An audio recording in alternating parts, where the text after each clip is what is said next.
अभी जो हमारे गेस्ट हैं यहाँ पर पीछे बैक स्टेज पर, वो अभी तक जितने भी गेस्ट आए हैं उसमें से सबसे कम एज इनकी है।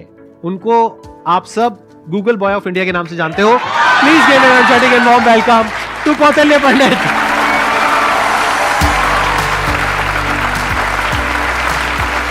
अरे प्लीज बैठो। आपकी एज कितनी है पहले तो ये बता दो। तो अभी करंटली आई एम 14 ईयर्स जी। आपको पता है यहाँ पर जितने भी लोग आए हैं उसमें सबसे कम एज आपकी है अभी। लेकिन सर मतलब जितने भी लोगों से अब तक मैं मिला हूँ आपकी एज के, मतलब 40-50 साल के या 30 ईयर्स के, आपके जितने भी शोज देखे हैं उनमें मेरे को तो सबसे कम उम्र के आप लगे हो। अरे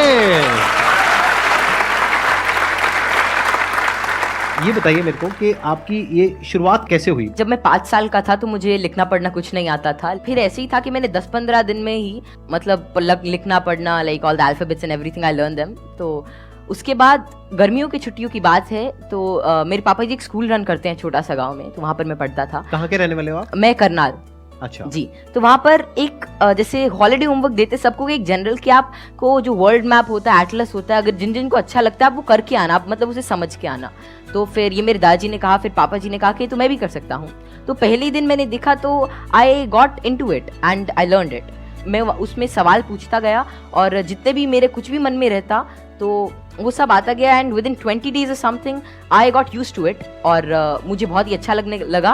एंड जितना भी वर्ल्ड मैप वगैरह इस टाइप की रिगार्डिंग जितनी भी चीज़ें होती हैं, पॉलिटिक्स, इकोनॉमिक्स, वो सभी मुझे मतलब things were very easy for me. And उसी के बाद से लोग कहते गए कि नॉलेज बढ़ता गया और तब से मतलब यही है कि सीखने का प्रयास कर रहा हूँ। कुछ भी नई चीज़ मिलती है, like currently I am a student of 11th grade but I am learning things like astrophysics and quantum mechanics. तो I am not very into it but I like to study it and जितना भी मेरे से हो सकता है मैं उसके अंदर कोई नई चीज़ देखने का प्रयास करता हूँ और कोई नया सवाल पूछने की कोशिश करता हूँ, क्योंकि जितनी भी ज़्यादा क्वेरीज, जितनी भी ज़्यादा माइंड के अंदर जो भी कोई क्वेश्चन आता है I try to get it forward और वैसे ही सारी चीज़ें आसान होती रहती हैं। I try to delve myself deep into it, क्योंकि कोई भी फील्ड इस टाइप का I think that they need one thing that is really important for them, that is questioning. क्योंकि जितने ज़्यादा आप अलग टाइप के क्वेश्चंस पूछते हो उतना ज़्यादा आप उस चीज़ को अच्छी तरीके से समझ सकते हो। तो वही है कि मैं अभी भी क्वेश्चंस नए ढूंढ रहा हूँ, जवाब उनके मिल ही जाएंगे। बस ये है कि जितने ज़्यादा और नए और अच्छे क्वेश्चंस मेरे पास आते गए और आते हैं उनसे मैं आगे बढ़ने का कोशिश कर रहा हूँ। क्वांटम फिजिक्स में वेव पार्टिकल थ्योरी है जी सर। तो उसको आपने स्टडी किया होगा। हाँ, जैसे कि wave particle theory, dual nature of light and matter, वो सब, हाँ वो सब अभी धीरे धीरे मैं कर रहा हूँ। और स्पेशली अभी तो मैं एस्ट्रोफिजिक्स जो है वो ज़्यादा पढ़ रहा हूँ। और जैसे कि डार्क मैटर है, डार्क एनर्जी है, तो या फिर माइक्रोवेव रेडिएशन है, बैकग्राउंड रेडिएशन, एक्सपैंडिंग यूनिवर्स, ये सारी चीज़ें मुझे काफ़ी इंट्रीग करती हैं और इनके बारे में मैं कुछ रिसर्च पेपर्स और अलग अलग चीज़ें अभी स्टडी कर रहा हूँ। तो जीरो पॉइंट फील्ड के बारे में भी आपने कुछ स्टडी करी है? नहीं, अभी ज़्यादा नहीं। अभी मैं जनरली जैसे अभी मैं टाइप 1A सुपरनोवा और उनके जो एक्सपेंशन है, लाइफ साइकिल ऑफ स्टार, उनके बारे में अभी मेरी रिसेंट स्टडी चल रही है। मैंने आपकी YouTube पर एक वीडियो देखी थी जिसमें एक न्यूज़ एंकर आपसे कुछ पूछ रही थी और आप एक एक करके सारे सवालों के जवाब दे रहे थे। तो क्या अभी भी आप उस तरह से सवालों के जवाब दे सकते हैं? कोई भी आपसे कोई भी कैसा भी सवाल पूछेगा तो आप जवाब दे सकते हैं? क्योंकि ऐसा है कि नॉलेज तो एंडलेस है और सब कुछ तो कोई जान ही नहीं सकता।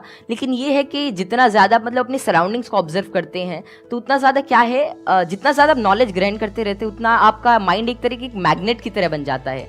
और उसके बाद कोई भी इंफॉर्मेशन, कोई भी चीज़ वो आपको आती रहती है। और ऐसा है कि बहुत सारी चीज़ें मेरे को नहीं भी पता होती और मैं उनको सीखता हूँ। अगर मानो कोई नई चीज़ मेरे को आज पता चलती है तो मैं उसे सीखूंगा और that would be like great for me. तो कोई भी चीज़ I always like to entertain and get new answers and new questions, क्योंकि उसी से ही एक नया फील्ड, एक नया पर्सपेक्टिव मेरे लिए ओपन हो जाता है।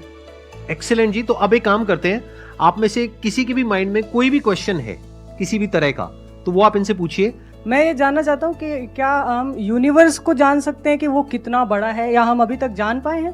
जी, क्या क्या पैरामीटर्स हो सकते हैं उसको नापने के लिए? जैसे कि हमने सुना है कि लाइट ईयर्स होते हैं। जी जी। पर वो कितना बड़ा है, क्या हम इमेजिन कर सकते हैं या हम एक्चुअली में उसे प्रैक्टिकली पता कर सकते हैं क्या? तो जो यूनिवर्स की जो एक्सपैंडिंग यूनिवर्स थ्योरी थी वो एडविन हबल ने दी थी और उनके अकॉर्डिंग जो अभी यूनिवर्स की जो एज है वो नियर अबाउट 13.9 बिलियन ईयर्स है और उसी रेट से अभी एक्सपैंड कर रहा है। तो यूनिवर्स जो अभी हमारी थियोरी है यूनिवर्स के जो मोस्ट एक्सेप्टेड है, that is of expanding universe. अभी के हिसाब से हबल कांस्टेंट होता है दैट इज 65 मेगापास्कल, तो जो डिस्टेंस ऑफ यूनिवर्स है that is h times d, तो वही 13.9 बिलियन टाइम्स लाइट ईयर। तो इतना भी हमारा एक एस्टिमेशन है कि इतना यूनिवर्स हो सकता है। जैसे आपने इतनी सारी नॉलेज गेन कर रखी है, क्या आप भूलते नहीं है चीज़ों को, या भूलते हैं? कब रिवाइज करते हैं? हम पढ़ते हैं तो हमें रिवाइज करना पड़ता है, अगले हफ्ते भूल जाते हैं, रिवाइज करने के बाद भी भूल जाते हैं। एक्चुअली ऐसे ही होता है ना? Yes sir. अगर आप किसी चीज को अच्छी तरीके से देख लेते हैं, उसे समझ जाते हैं, तो उसकी एक आउटलाइन आपके दिमाग में रहती है और फिर आपको उसे ज्यादा रिवाइज करने की जरूरत नहीं रहती। तो वही है कि किसी भी चीज का कॉन्सेप्ट रहता है, तो अगर आपको वो समझ में आ गया तो information is just like, I think that information is not the main part. If you understand the thing properly, फिर आपको वो सारी चीजें आसानी से याद रहती है, आपको कोई उसके लिए एक्स्ट्रा एफर्ट्स नहीं करने पड़ते। सर पूछ रहे थे, बोल रहे थे ना कि मैं मैटर के बारे में स्टडी कर रहा हूँ, तो मैं ये जानना चाह रहा था कि जो इलेक्ट्रॉन प्रोटॉन है, इनका मतलब सबसे पहले किसने बताया था इनके बारे में? तो इलेक्ट्रॉन की जो डिस्कवरी थी, तो यार 9th क्लास की एनसीईआरटी में मिल जाता है। तो जो इलेक्ट्रॉन की डिस्कवरी थी वो जे थॉमसन ने करी थी, और प्रोटॉन जो मिला था वो रदरफोर्ड के एक्सपेरिमेंट से हमने डिड्यूस किया था। और चैडविक ने, मतलब जेम्स चैडविक ने जो बेरिलियम की, मतलब जो रेडियो एक्टिव सोर्स से डीके को स्टडी किया था, उससे न्यूट्रॉन के बारे में पता चला था। ये तो बहुत बेसिक क्वेश्चन है भैया, कुछ अच्छा पूछो। थोड़े अच्छे क्वेश्चन पूछो। क्या पूछ रहे हो आप लोग यार? टोटली। मुझे आपसे एक क्वेश्चन है कि आप जितने सेलिब्रिटी से मिलते हो, तो आप इतने जो मिलने से पहले जो बात करने का जो होता है नर्वसनेस, इसको कैसे दूर करें? आप जैसे संदीप सर से बात कर रहे हो और बड़े बड़े आप सेलिब्रिटी से मिले हो, तो आप किस तरह से इतना एक्सपीरियंसली आप बात कर लेते हो किसी से? देखिए, जैसे आज मैं यही सोच के आया था कि मैं संदीप सर से मिलूंगा और उनसे बहुत कुछ सीखने को मिलेगा। तो ऐसा तो है नहीं कि संदीप सर आएंगे और मेरे से पूछेंगे चल ये बता, और फटाफट अगर कुछ गलत बताया तो एक थप्पड़ मारेंगे, ऐसा तो होगा नहीं ना। मतलब प्यार से बात करेंगे और अपना आशीर्वाद देंगे, कुछ अच्छा नई चीज़ शेयर करेंगे। तो वही है कि आप मतलब एक फ्री एंड पे रहें, और जहाँ पर भी आप मतलब अपने से आप सच जो है वो एक्सपेक्ट करें कि अगर मैं कहीं से सच बोल रहा हूँ तो थिंग्स वुड गेट ईजी, और make it easy in your brain. और हर जगह से अगर आप कुछ अच्छा सीख करने की कोशिश करते हो, ट्रुथफुल रहते हैं, तो आप में nervousness is just a state of mind, और ये बस चला जाता है, जस्ट मिराज। तो बस संदीप सर हैं, आज इनसे बहुत कुछ सीखने को मिलेगा, आप सभी से आज बहुत कुछ सीखने को मिलेगा। तो आप ऐसा कुछ एक अपना परसेप्शन रखिए और फिर सारी चीज़ें आपके लिए आसान हो जाएंगी। मेरा ये क्वेश्चन है कि जैसे चंद्र ग्रहण लगता है, सूर्य ग्रहण लगता है, तो उसका कैसे पता लगता है कि वो कब लगेगा और किस टाइम में लगेगा, या कितना, उसका कैसे पता लगता है? ये तो पता है कि वो क्यों लगता है, बट इसका कैसे पता लगता है कि अब लगेगा, या कैसे, उसका क्या होता है? तो खैर ये जो टेक्नोलॉजी थी एस्टिमेट करने की कि कब सोलर एक्लिप्स, लूनर एक्लिप्स या कोई भी सेलेस्टियल मूवमेंट होगी, ये तो आज से मतलब कई हज़ार साल पहले ही डेड्यूस हो चुकी थी। और इसका रीज़न यही है कि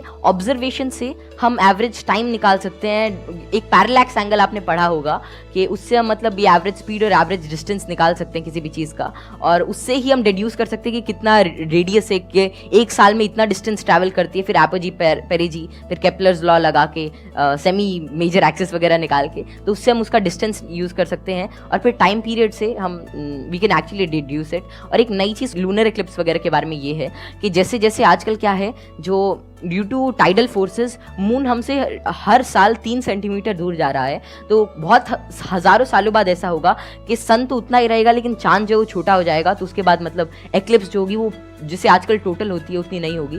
तो ये estimation it is done by using observation. और एस्ट्रोनॉमी एक ऐसा फील्ड है जो हज़ारों सालों तक ऑब्जर्वेशन से ही चला, और बहुत सारे पुराने साइंटिस्ट जैसे केपलर, गैलीली, आर्यभट्ट, जितने भी बड़े लोग थे जो पुराने ज़माने के, वे सभी ऑब्जर्व करते थे। उनकी ऑब्जर्वेटरीज होती थी कि कैसे कैसे जो हेवनली बॉडीज़ हैं ये इंटरैक्ट कर रही हैं, कैसे कैसे ट्रैवल कर रही हैं, इनमें क्या चेंजेस हैं, और उन्हीं सभी चेंजेस को एस्टिमेट करके, उन सभी को देख के आज हमने मतलब ऐसी सारी टेक्नोलॉजी को डिड्यूस किया है कि जिससे हम कर सकते हैं, एस्टिमेट कर सकते हैं उनका टाइम पीरियड, उनका डिस्टेंस, और कैसे वे एक्ट करेंगे। एक्सीलेंट जी, big round of applause for him.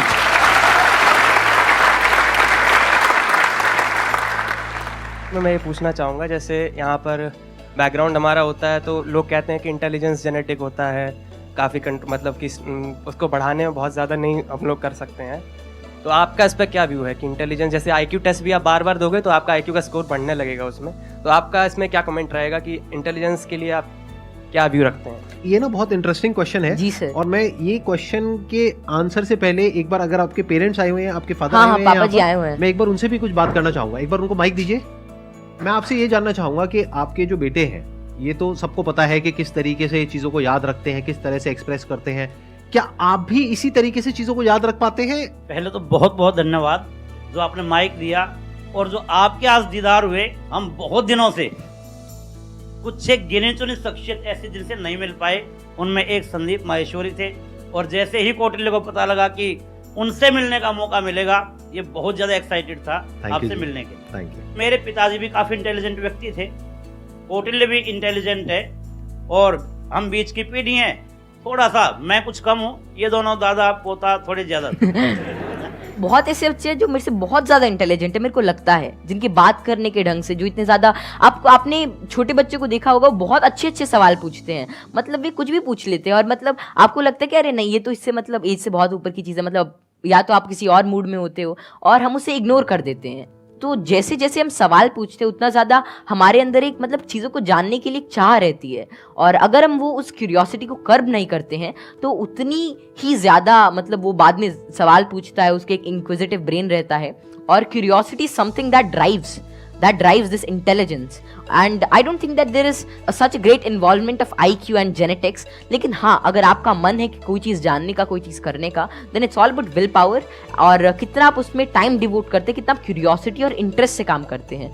Because even Richard P Feynman said, it really doesn't matter कि how much you know, but it matters कि आप कैसे चीज़ों के बारे में सोच रहे हैं, और कितना इन्फॉर्मेशन आपके पास है, कितना नॉलेज आपके पास है। It really doesn't matter until and unless you try to use that knowledge, और आप उस नॉलेज से कोई नई चीज़ को समझने का प्रयास करते हैं। और कोई नई चीज़ तभी आ सकती है जब आपके पास कोई नया सवाल होगा।